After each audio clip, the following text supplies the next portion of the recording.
Just as well the windows are tinted and the mask is on.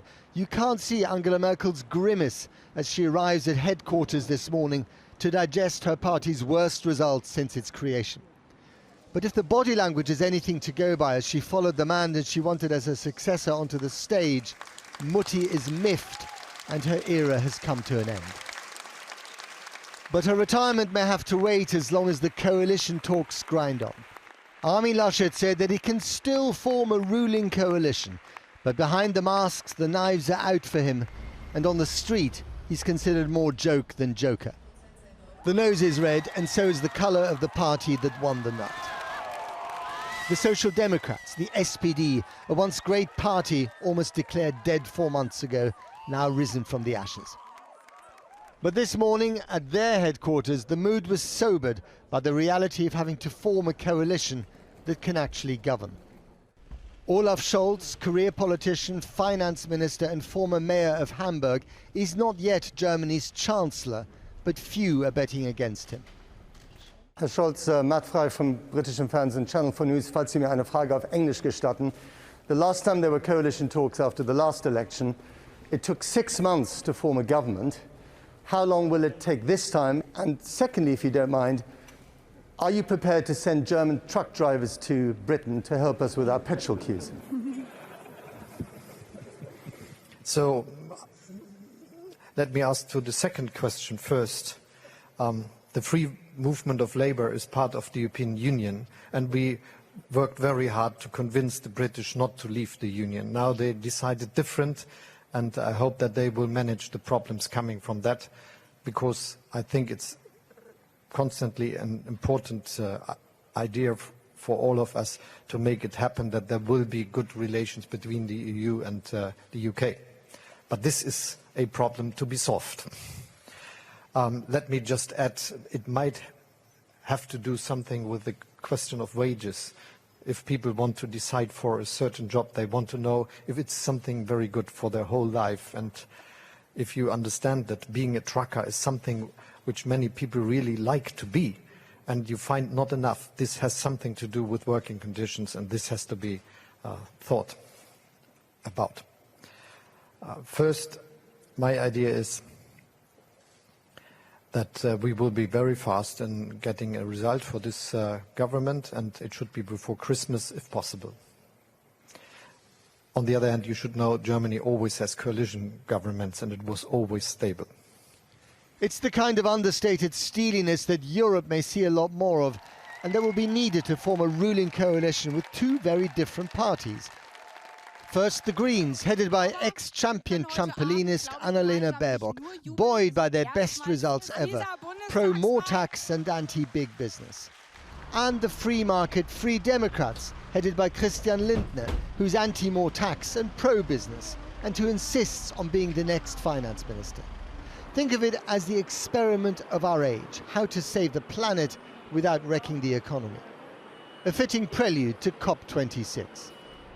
After every election, coalition horse trading turns German politics into a bazaar, so where better to take the pulse than in the covered market of Kreuzberg, amongst the salads that uncannily represent the party colours. A mix of FDP and green salads, right? Yeah. A mix of FDP. I think it's going to be very interesting next week, the formation of the coalition, and I'm really hoping for a traffic light. So right, so that would be Olaf Scholz as Chancellor with the Greens and the Free Democrats. Yes, I would have wished for the Greens to win, but... Right, okay. Can't have everything. What about you? What do you think?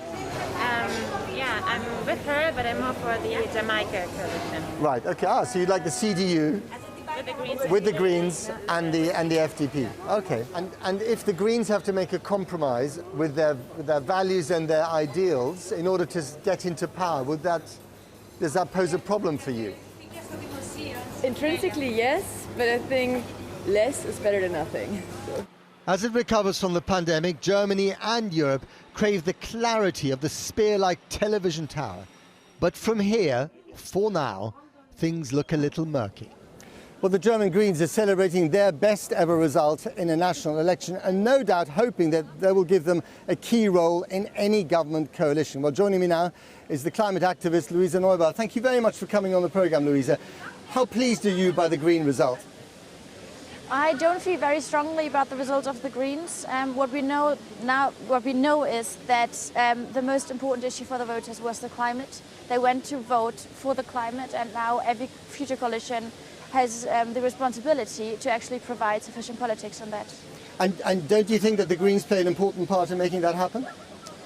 Well, they certainly need to set the standards, because no other party will be more radical than the Greens are. They will always look at the Greens and refer to them. So if they betray us on the Paris Agreement, every other party will follow along. It's up to them to really hold that line. Now, they are talking to the FDP, the Free Democrats, a pro-business party for whom climate change is not a priority. They're talking to each other. They want to be part of the same coalition. Is that even possible? Well, right now as it is, one of them will have to sell their souls. Sell their souls? But if the Greens sell their soul, they also sell a future. So if the Greens sell their soul in your book, what would you do? Well, we have to really, think about what's next, because we cannot afford any other future legislation period without actual climate action happening in this country. We haven't been doing this for 16 years, and we have no time to lose. And the public is aware, and they won't just let go of that. And what does selling the soul look like for the Green Party? What do they have to do for you to be really upset? Well, they need to protect the 1.5-degree limit. That is what it says in Paris. And we are such a huge country, we have such a huge responsibility globally as well as in Europe, and we really need to get going, and they need to protect that line, make sure the coal exit comes as fast as possible, that we get out of the fossil fuels, and that we don't destroy any more villages here for the coal. Do you feel that if Olaf Scholz is to be the next Chancellor of Germany, does he represent you? Does he speak for you? For me? Yeah. Well, not of course, no. Not at all? Well, I think there's been this big confusion. Even if you don't support him, would you accept him as the Chancellor? Well, that's democracy. I would accept anyone. I think there has been a bit of a confusion, and people really dislike Armin Laschet, and then they think Olaf Scholz is the better alternative because he looks much nicer, and sometimes he smiles really nicely, and his politics appear not as dangerous as the CDU politics appear. But by the end of the day, none of them has a plan right now for how we can stick to the Paris Agreement, and they really need to change that. In 20 seconds, what does your future for Germany look like? What would you like this country to do now? Not just in terms of climate, but also in terms of its role on the world stage. I mean, we're such a rich country, and we could very much go ahead and champion what they would call global responsibility. And we really could create this place where we feel we belong to a project that looks forward to the future, that protects our futures, and that doesn't ignore the present dangers and crises across the world. Thank you very much. It's been a pleasure. Thank you so much. Well, with me now is the journalist and writer John Kampfner, author of Why the Germans Do It Better. John, good to see you. Hi there, Matt. Do the Germans do it better? We've got weeks and months of coalition haggling coming up. On the one hand, you say no, you've got stasis, you've got Angela Merkel till Christmas, perhaps even longer, lots of horse trading. But look at it another way. Think of the fact that there were two stolid, class-oriented, frankly boring political parties. It was increasingly evident that they were not representing this more diverse, more variegated Germany. And so what then happens is two new parties, or relatively new parties, certainly new in terms of being kingmakers, the business Free Democrats and, more importantly, the Greens, rise up on the stage, and you've got a completely different choreography now. It's incredibly exciting, it's incredibly important, it'll take some time to work its way through, but that, in my view, is what maturity looks like. But is there going to be a shift to the left? Is it going to stay in the centre? I mean, where's the country heading politically in terms of its direction? Well, where it's heading is a more horizontal type of political structure. You don't have the sort of Jahrbuh, winner-takes-all politics. You never did in Germany, but now you'll have that even less. You'll have a chancellor from the Social Democrats, most likely, as you've been discussing, with two other political parties who will have to pay attention to a wider array of political viewpoints. And that, in my view, is a politics that represents as many people as possible and makes compromises, but in so doing tries to get as many people into the political fray as possible. Now, we've sort of been assuming that Olaf Scholz will be the next Chancellor of Germany because Armin Laschet's party's done really very, very badly. Is there any chance that Laschet could still be the next Chancellor? Well, it's Chancellor or bust for Laschet. He's had an absolutely desultory campaign.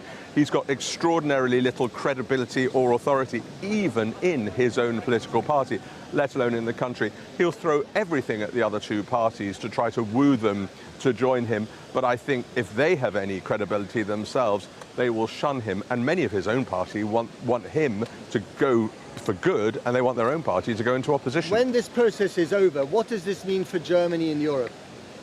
It's going to take time. It's going to be a couple of steps back. Europe and the world have looked to Angela Merkel pretty much to solve all their problems. She'll be gone. She'd like to be gone now, but she's got to hang around for several months to do the G20, to do the COP26.